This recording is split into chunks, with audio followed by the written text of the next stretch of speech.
lệ thiên khôi na do chúng ta thấy lúc những lệ zero c thiên khôi na lệ thật na ra hay cần đi nổi đấy à chỉ là ngày khác tổ nghe đi qua thì cái gì à tên khôi cái cần này à thiên liệt chúng chính trong việc follow up na anh khan question của khan lama rong bol na ông boka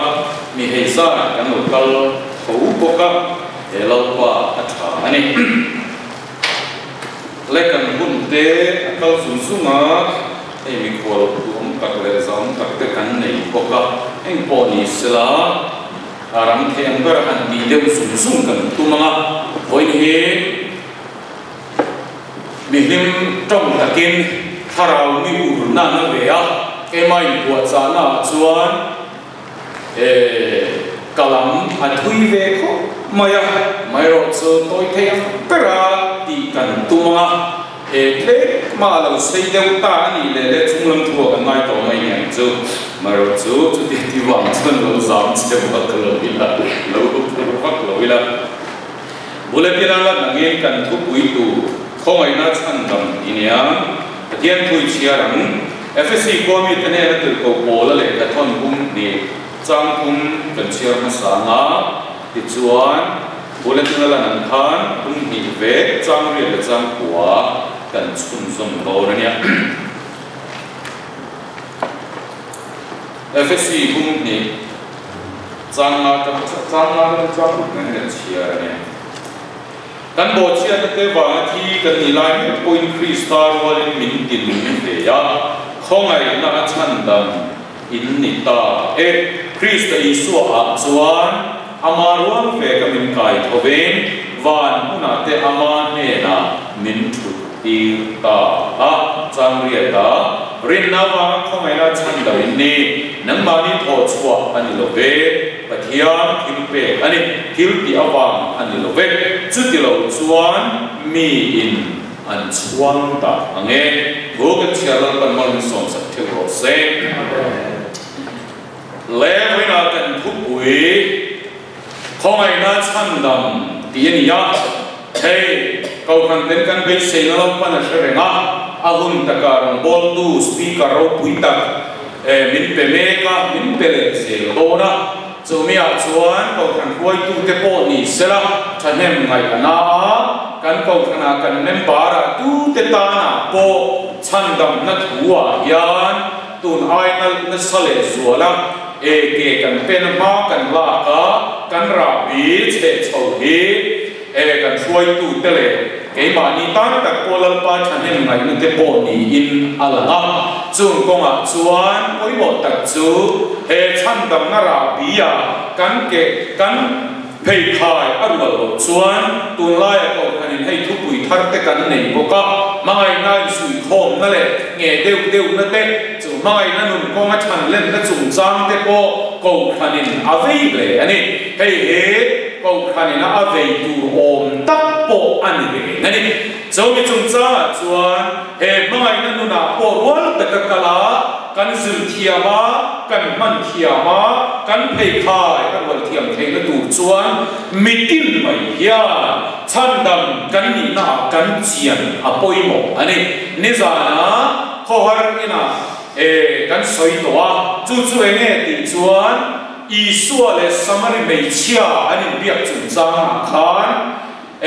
chan chin tha so hanasia kamia khan Samarani ten khang hei chenu thusoi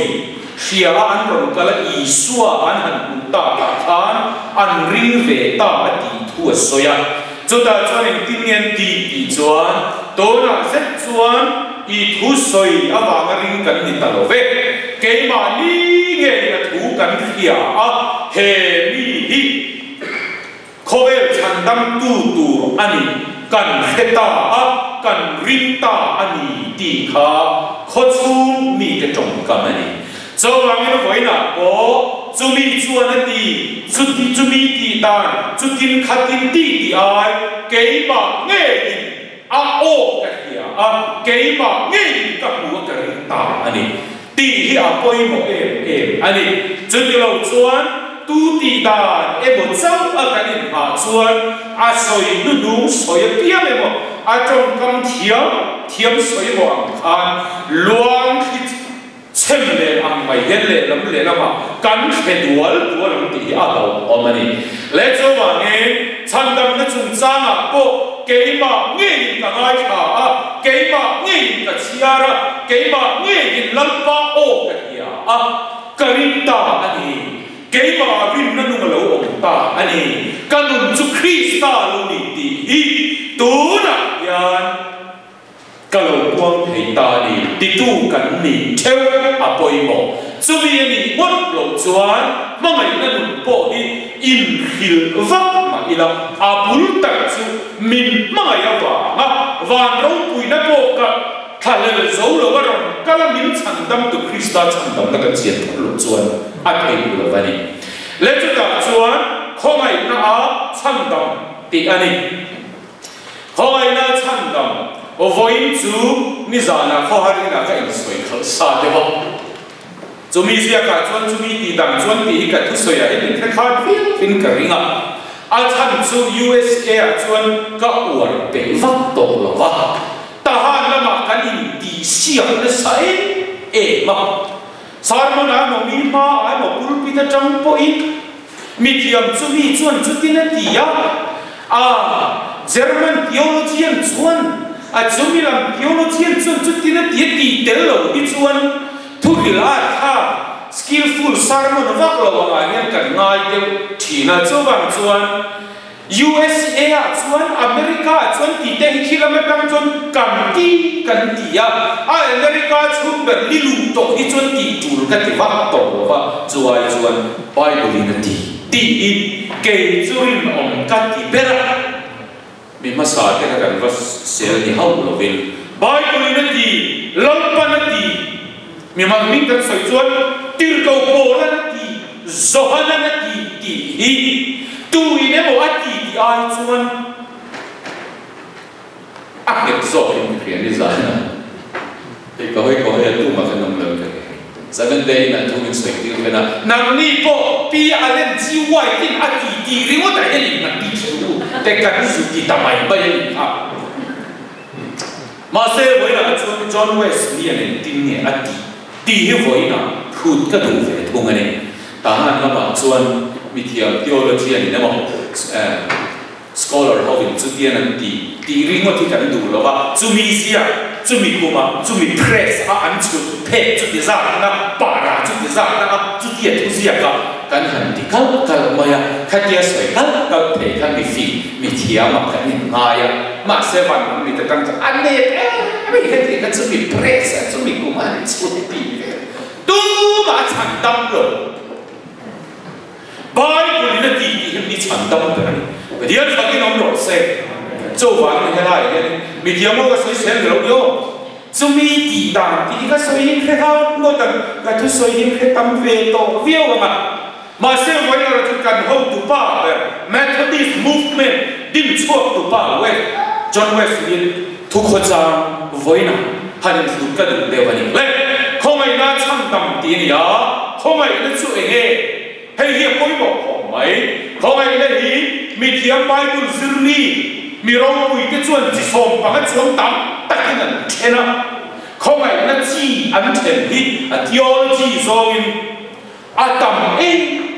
mà ya theological termin mà xem với nó chỉ ngã về chú mi gì nó trong chuan hẳn lạc chuột cái đường này bác hẳn là chuan universal grace yani khovel bui bua khomai na oma chu chuan tin nge kan ti chuan Genesis apo kan na pathian in thilasiam khai ni la tin lam pa pathian chu le thilasiam chu ena tha ti ma ati zel ni tha ati ma he khovela leile wana mu thei lo kan thurina po mu thei lo siam tu chu ka rin ti au kha chu he khomai tu pathian ni athilsia he universal pum puya athilsia he pathian khomai na ina kha ti hi mi thiam ten an soila ne ya chu ta chuan bi a om lo he lai thính ngà bạc khát chung à po càng lệ phai mual tùy phim riết khí thà lệ ar si zong zong nung cha tin re bi om lo không ai na ni khó về đi bát hiền không ai lên là tuam top ani the universal grace na aso tu chu ani kan mi zo la a po ni le tha le ar si te zong khian izara en na nei ve alo advent ko zo wang ni le tha le ar si te khami in tharau bi ta an thi chuan tu kin ni chua ka ya ka le ko hilal pa thu ve alo ni hian refia thi na ni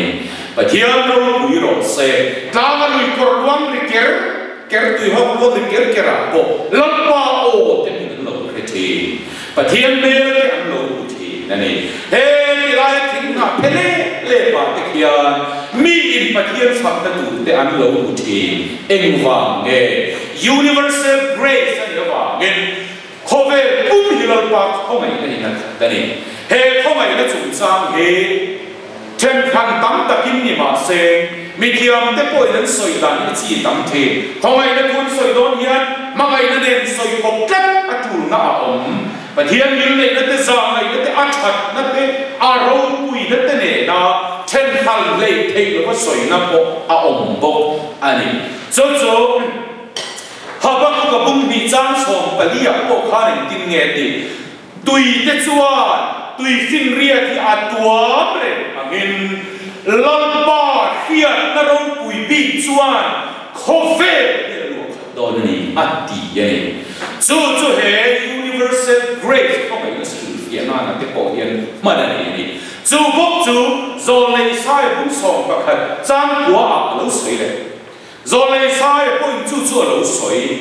tui fin ria ta tui na tuam tlat angin khove pu pui hilal pa kia ai na khat don ni ati ko kani le chu ni mai ro se minute som thum ve la soi zo vek ka be se sia chu diam chuan universal grace ya mi thing le ran nung a hiar lo ba thing le mau a hiar lo ba em kim pa kia na ta lo chuam zong te de la ya lo pa kho mai na a om vek ti ani chú mi ông gì à chú, bà thiên này là không phải này tên cổ vết tí na đi, là đi xua về quên rồi xôi á, trong bạc hạt bộ khi in bao vàng nó đi thủ lộ in lấy áo thủ lộ đi, đến sáng giờ tuyên răng nung lên nung cha trong tay ăn mà ni hun theo, lâm ba chuan anh ấy tu cho áp bị áp đi bộ cái này, cho bằng in universal grace à sao mà này đi trong khăn đi đủ to cả, bà đi na chuan chú mình nói là chia chuan common grace thì ông này chú common grace thì chú anh em và thiên không ai nó làm cái thì đón nhé không ai nó ba nói chân thì rồi đón nhé ai nó bỏ nó sẽ common grace thì này hệ common grace là chuan răng nhưng mìnhtel về tổ rồi thính lệ mau mình tel tổ rồi và càng lệ phai lệ đúng lệ tùy phim riêng là tel tổ rồi mi khi trong mi khi trong hệ common grace chuan thiếu siang đang ở về tổ rồi và lâm ba và thiên nhiên ama an puya adu ta cả asiam mi khi te trong apo bi hệ common grace à yan mà thay siya cả te chuan tin ye chân chin chai nó soi cái ti chuan mi sual le mi cha chunga ang khat rengin lâm ba chuan ni satira ruwa asu tir bok ati he common grace tất khi apoi mo khop mai mi kiam ta chui dan se lo kala o voin khen hian sa khwa chi khang khang a rin dan chi khang khang a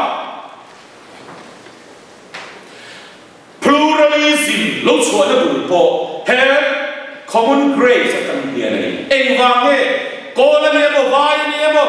mi tu ma ne mo mi ha ne mo mi var ni mo bar ma tong chuan a ko la vai ring tu ni mo ni no ve mo kan zo vai chunga lampan khogai na ang khat ringin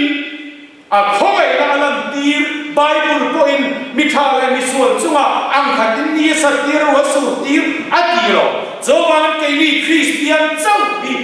van kai tu kan lo ni lo ve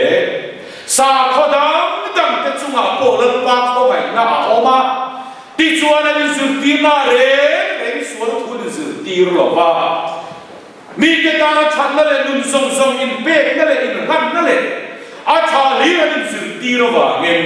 sa ko chen khat phei chu ke ni Christian po chu poi na kan tuk lo kho pa an character an nung sang om da dom bi a om wa ngem Christian song kai tu kan lo ni ti in religious pluralism sa kho in tuk tla na vai kai ti hi lo chua kan ni ma se chu chu Bible ni na soi da na ni ya he common grace ki van kai na ni lo o voina yan pathian na tu ta ka eden huan siam cham tir ni ka ga siam te ne na an bo che chung khai an ne na không ai ne ro chu apa mai re so wangin adam không ai om ate thing bukan bi ru ko khan an ro lan lo thei lo wa ko so khan in ting yang thei pui na ro khan sarwa india khuna na an ro veng li te ta ka ti ma ya chu pon chu ka ri lo chu chan an kha ro sia thei pui na ro ti mai pu ni a ro na chu a ke som ve ran lang thau thau do no lan pan ti jan ni ring lan pan ni ti som ko ro fu kha thei pui na ro ai a te thau thau ni chu chuan lan pa pa thiam tiam chu che to bo ran to ala ka chen ni ma se a khom ai le ro chu ni ring chu ala pa mai le ni ti a en ti na ni so wa men vai kai na ni lo wa lan pa i su ren tin nge ti ke ma hi kong le tu tak le na chu na ni mi tu po ke ma kal lo chu pa hen thing lo ti so wa chuan sa kho in pluk tlan na vai kai na ni lo wa la i su a chang chang i su chang ba thing na ko on chu na ni a ma nge so yen so wa sa kho dam tu chu ne ngam khop point ti tha in lo zo ti kin lo in pa niam ma se la i su in ani lo chu kai dom chuang lo so wa USA a po yan hei mit me in ven ton ana em maya aram chut bul ta chu Bible ala ni fan hero pui ka ti ya ai kai khoi ne te po ne ne la Bible chia mai la ta hian na mi Israel te alo kai khoi dan bang sa e mai le chu ni chuan common grace si to le mai mi tin chung la pa khom ai na le ni nei na a sa ai na a chat na lo om soi na hi ani ya le apathum na chuan John Wesleyan prevenient grace ya hey John Calvin chuan engting nge ti ve thum ti chuan special or saving grace ni ma se John Wesleyan so ya chuan saving na la chandam ni na ani na chandam kan ni thei na tu ra a ko la vai a hello te zong ne na ma huai tu ko mai na om i a sai na ya zu John Wesley trong coming prevenient grace ti ani ma huai tu or thara ma huai e ko mai na ma huai or ma huai tu ko mai na ti ila adikam zu ama John Wesley na zu tir dan po han ani la eng tin nge ti chuan prior to regeneration or new birth pian thar ma siam thar le na chan ma min kai foi tu hi ni hey ye poi mo e maya kan ni na chama ro ke na ta ni hi asial de bi in ka ni de le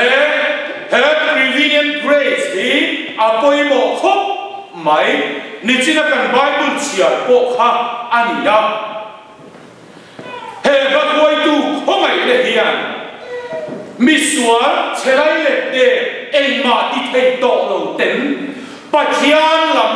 kan hoi le thei na tur le lampa arin na nung kan lo nei le thei na tura Pathian le na ta a khongai na ma hoi kan chan na ani din John Wesley kan pu kan chuan soya pian thar na ero chu ni lo he ro cho poi mo le a he mi tin muna yan ke ni tu lai song fa te Christian na te po hi na sát cái hệ định của nó hiện tinh cần ổn chỉ là gì à ổn thì em vàng nó hệ mà đuôi tu không phải là mình cái đuôi ta như áo bụi em mà yêu Pathian mình ngay tira Pathian mình chắc tira căn bằng ăn hunin làm ba mình làm tir chỉ na cho vào cái biang thar hết xí lô chung ri la nun Krista nun bulbar tak ne in khemia lo po in mang ania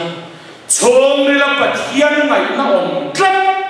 hey John Wesley chuan prevenient grace of ani he prevenient grace yan sa khomi thatak ani theya huai tu rom pui tak poni the rom bol tu lo thing tak poni the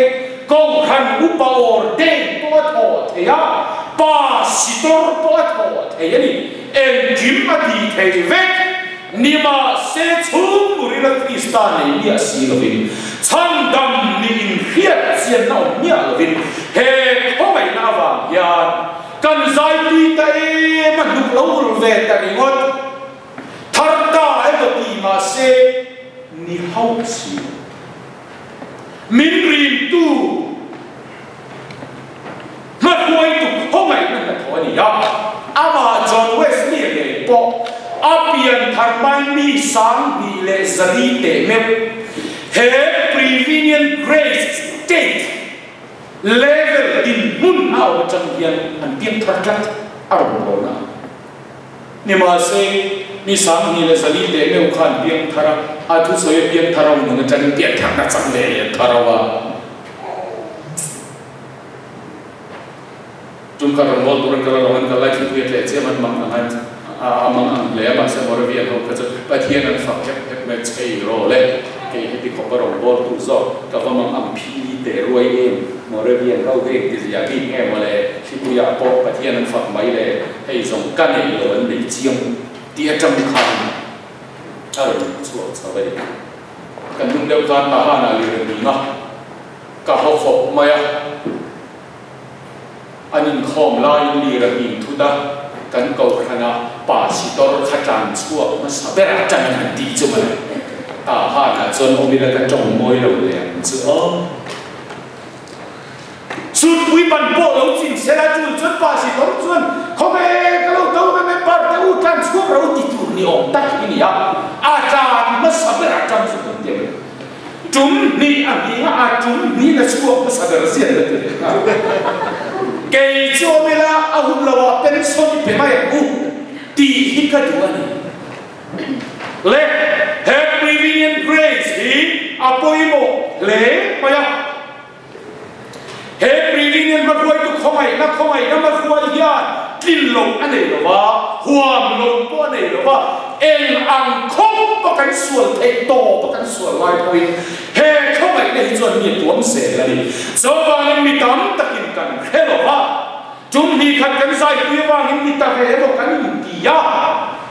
vàng ra mi cái anh chuẩn đi là xuân riêng vấp một ngạt bốc xí đầu hiền nhưng mà sẽ ra chúng cần him lệ thùng xí ya còn khăn lệ thiếu bia rồi chúng chẳng cần lái phu thấy một cái nhưng mà sẽ chung bu tập bài xí là vinh ao thế Samsung đi là cái thùng trang của chuan mà thấy là vinh chắc là lên cái này nó chuan cái đam chung giống bị suy xề lắm á Samsung này Samsung phải không lấy ra Samsung này trang đi thế cần em đi làm ô lần ba tôi phát ra anh nghĩ là chụp cùng khoai đón xe đi liên lạc hết rồi Samsung phải cái gì so to have không phải là prevenient grace so này anh đã à bây giờ không phải dù tất dù đi tiền cầu bố là con korin thon khat bung som pathum a khan soi mi ring trong tele van tir ko trong te thu soi thei nei zong zong re thei ta na po pe atak sa po kam ral tu ra in pe fai ve mi ma se ma na nei si lo kha thei katani zawale happy vision grace atang hian kang tu khopa tak sa po pe thei na lo yang ma se ma na nei lo thei kat sian mi ri trong tele van trong tiam mai thurun song song po heve thei ma se ma na nei lo hi om thei kat an pui le dal pakhat chu Nikodema iswane na aron kala zurtir tu chatua na nun kanai theina ti ya ene ti tu re thu be chu khelom chu tin chu zone 5 vek no pan lai trong bài han vek ti vek to ni ma sela le suan tin tu ya ni thara na pe chu nu ni nei to ani zo vek to ma se tu ya le thara wa han ala piang lo tlat ma de wa happy vision grace trong hian ti tur zong zong hi ti vekin tu ya le thara wa piang lo ana om che wa zertir tu pakhat po zana aru kin iswan na ro kala Nikodema bo khan la iswan na chatuan nun nei thei da ro so ta tu re su to khat su ti zong dan tu pe ke ram tu chung zong khat ti zo vek to ani chon kong khat ila ba ta ni chu enge min hil te in ei zong zong khal vek la pa chia te va ta ati chu moi ren are rozal zalmi chu prevenient grace atang hian ati thei ni ma se ma ngai ne nei kat lo chon dar ni mai mai mo dar ben thek ni mai mai mo hian ala om thei che ba so wa ngen hei hi apoi mo maya ni ma se happy prevenient grace kan ne na ma koi tu kho mai na ma wang tak hian rin thei lo ten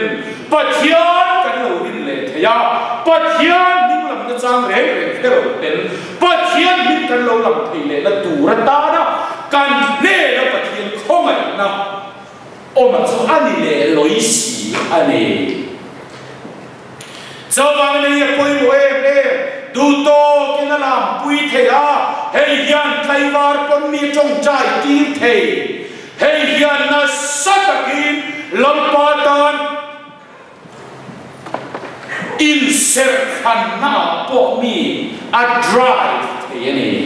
mi a kal thei ni ma se ti da la van kai ngem han tin ti ila pa pa khatina ti ye ti ala na kon sang pa kai le kai ve ma me pai a ti ye do la han thi la van mi kai ngem ti chuan chiang le ku ngai lo au thei so hana chuan tin nge ti pathian pa pani tu chun ma ni a khiat na nei zawang chon Krista hi kan churi la ang tak setani chon thi la van ram ka kai angin o ti hi ong lo van khi kan ta hi chiang ani pathian ni fa ke ro se he khoi la chan dam na nun nei tu te chuan le ka nam chung hian van la lo khuma in zong le edele solen tharne và nó là lúc hôm he coi nó cắn lấy để đến lệ thấu lệ Christian salen tharin zum hiện chiang em mà châu vàng em vàng cả cái em o hi áo về lô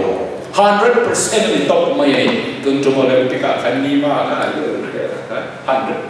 Jesus that it they cho về cái đấy in lâu mùi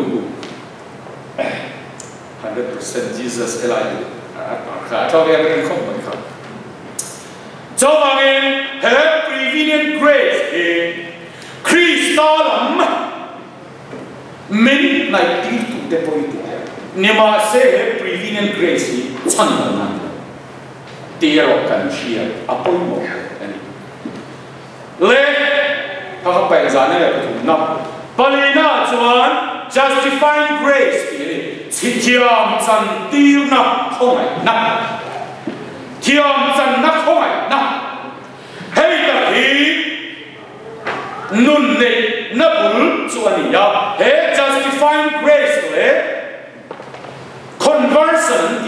chu regeneration siam thar le na pian thar le na ne hei ko ta ani amayo chu he justifying grace Krista thole nun thara pathianin ovoina miswal thitur kanaya Krista ken beom ta ka ma a thole nun thara pathianin amin lo chandam na le swal ren chung po swal nei lo anga min puan na samsia ka chon som thung pania khanin tin nge ti mian mo chen na ngai dama omle an swal ta khuaw ma chon na thole lalpan kholo na nei lo ati lawa lalpan kholo na nei lo anga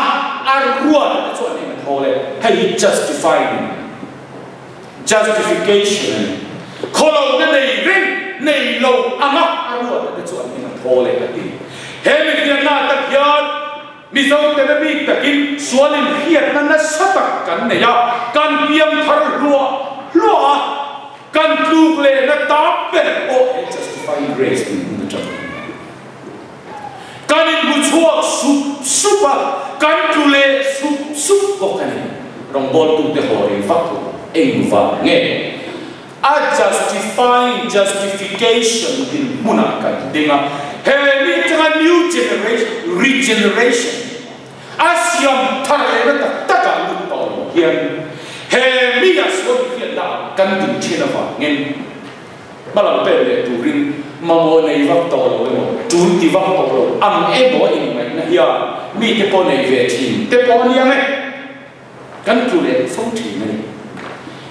ni ma se mi increase sa anun thar chomril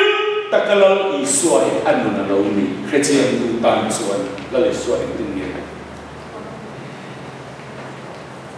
Zohana sia ka khan chen chen tha Zohana an ne na chatua na nun na kape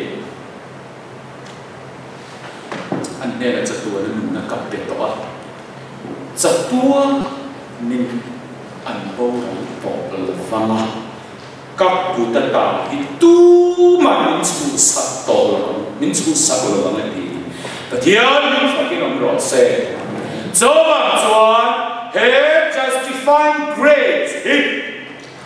cái này mình sao thế cả trang bây giờ cái này bù chua nó tắm bể adik body mình xuống thiam lâu chắn tổ nu thiam chắn lệ na thuru anh ya lu em mày ya za tua na bầu rắn tu phô bày sơ Krista manga chăn đầm cái thiam lâu rèn chung po thiam chang min lo ruat na ani awa ngen alo om le ani nima se hemi pia le chia conversion in tha chen na dang lam na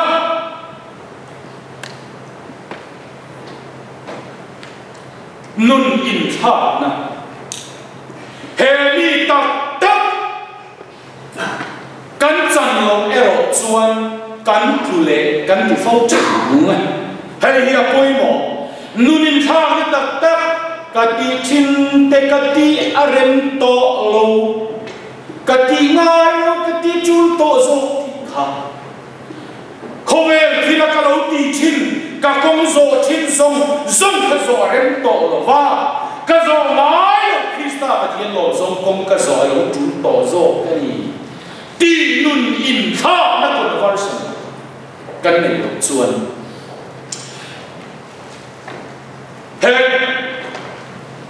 he grace theology chung chang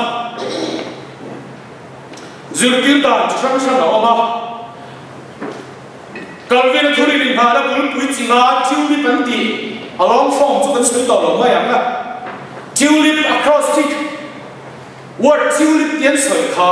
John Wesley Yesu tirna zui tu le pom tu ten khami le chia khan acura an siam ve tu ngai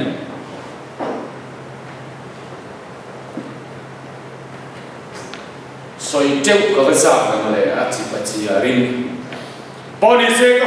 hun tiam song don I ka zong zong mai le he kon conversion nun in thak theng na regeneration siam thar le na tuai thar le na nun thar le na hi tun chuma po lalpa mi man rong bol tun te anon thing do na chu thuru chang nei tu rin ho u to na chang hian ilo in wa cha te ang khai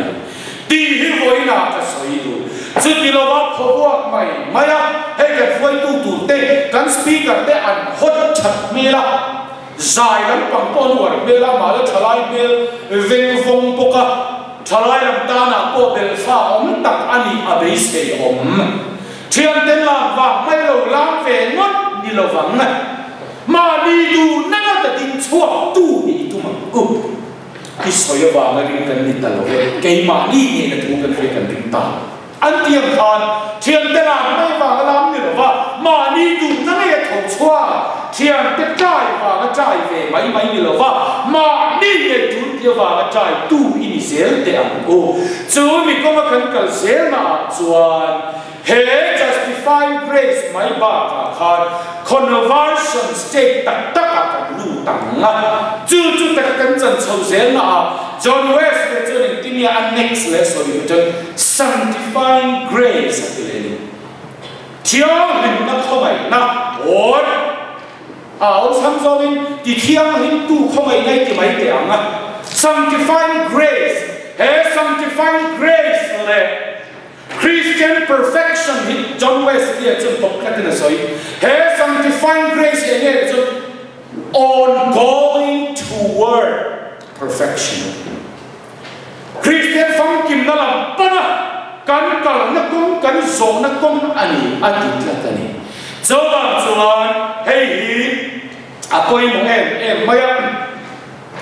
te chuan o voina he khomai na cham dam kan lo ni na hi abul tak lam pa khomai la hu sia le ro pui sia ya han khe sia mi la chu mi a changa o voina a khomai na wa niam dia wa kan ti pakhat ma tel lo wa Krista pathian min chan dam nei kan lo hian chiam to phot chuan John Wesley chuan he Christian or sanctifying grace Christian yang lim na khomai na ati hi abai tu chang te kan len phei chuan Adam khop mai Philippi bung ni chang som pani som pathuma te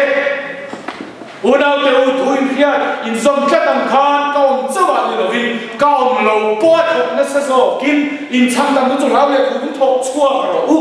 amalom zo tam ti tu le be tu na ma ni thok tu choma pathia nei he sanctifying grace a chuan ring tu Christian nei to tu ten ni tin aduna ataka kan man kan ra chho zel tu hey kan tu kan John Wesley pon alo soi to ani ke chuan Philippi bung tum cha som som palia pon ting ne ti mu to re ti kan lo fam kim to re ti po kan lo ba ni ma se Christian man chen chu man the da lo ti lo min ka um chang cha u nam te u fam kim to re po ka in ti lo ni ma se thil pakhat ro ka ngai tua nu ma ti lom chu tan sam ma ma ti lom chu min chung lam pathian ti lam chu Christian ne na lo man chu tu rin pathian min ko chang lo man tu rin tiam chung lam chu panin au min ka u ma ka kal cha ka kal cha nai ti chu perfection kong ti in kan tu ber John Wesley pon alo soi ni zo bang chuan ho ina he khoi na chan dam kan ni nei ho ko khang ten kan chian phot chuan hey tu ka ko khang ten so ke na ta na tha po om lo ba pakhat le pakhat in pum khan na ta na tha po aw bok hek lo ba ewang nge kan ti chuan apoy mo kan tu ber John Wesley pon chi ka so yang khan ma ngai ne ne a soi kop ve kan ni thon kha zona pum ni so ka po chuan amai min ma ngai na sa ka wa ni kan ma ngai ni atia chuan pathian min ma ngai ne kan hiat chian phut lo chuan chu ma ngai na chu at ta ka vo ina kan phat da tu po kan hefia thiam lo wang zona bu som panga changa changa som pa kadin kar ka kan sia chuan grep ri chung cha so la ni so de tin nge ti hei ka thu pe chu ni in mai ton ro u pe ti pathian ki ta ba no ki le chang hian han ma mai wang thei lo wa lali suwa zil tirta kanen chuan ama lali suwa kenin mangai chuan ka thupe enzo mang hei hi ka thupe chuni ka mangai omreng ro kei point ka pa thupe ka zo ma a mangai omreng ani na tia chuan samari mi cha samari mi chela mi cha kan na fin lon chu samari mi cha po khan lali suwa thupe thei tinge nang po chu yen ti vero ati yen Jawa Van Pathian mangai vang tu di nani lova min Krista mangai chuan Krista mangai ang hin tu te a hian chu mangai ni chu atakin anlo apply thi ni chumi chuan mangai tu mangai na kan chian thot ngai le Jawa voi na hian kan ti te lo khongai na Pathian min chan dam na nun Krista chu kan lo far po kan tharau Krista kai thong ani na siam thar le kan lo chan to du ya amami ga ha ko kan ko na te ri tu te di so tom na te ke pe no mala ze Christian te